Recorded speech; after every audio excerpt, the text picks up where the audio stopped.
Using the white and the glow and dark material, align it to the range that you want to fire at, and you push this button. Guess what? In 1945, when the Russians invaded Berlin, they literally walked into elementary schools, and every kid over the age of 6 was given one of these, and they said, "Go do your duty for the Fuhrer. Good luck." Well, the last video footage, or last film footage of Hitler ever taken was actually awarding kids Iron Crosses for taking out Soviet tanks with panzers.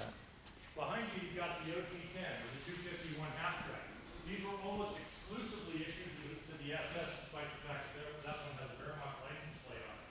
Why? Because the roads in the Soviet Union were so crappy they needed to come up with a plan B. Now, the crazy part about the SS is everybody thinks, oh, the SS, they're a bunch of like crazy Aryan, perfect Nazi people. Well, it's actually not true. Most of the SS were actually foreign volunteers, and almost 60% of the SS were former Soviet states. The Georgians, the Belarusians, the Ukrainians. Why?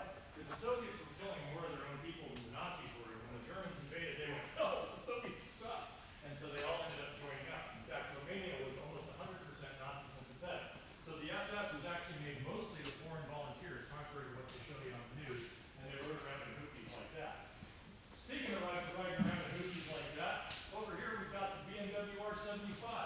BMW R75 was originally a racing motorcycle. In fact, a lot of the military samples that you see in the world, as the Dunkelgelb or Dunkelbraun paint cracks off, you see a gloss black with racing frames. These were literally civilian racing motorcycles that were pressed into service for the German military. The idea was that in the German military, their entire infantry companies were based around the medium and heavy machine gun. Why? It was double duty. When it was carried by people, it was called a medium machine gun. Put the exact same gun on a tripod as a heavy machine gun. 8mm round. This is the MG34. The MG34 had a dual operation. Could either fire fully automatic by hitting the set trigger, or without hitting the set trigger, it would fire a single shot. 8mm flat trajectory to 1,200 rounds, or 1,200 yards. This could fire 600 rounds per minute. The problem with it is it was made out of machined steel.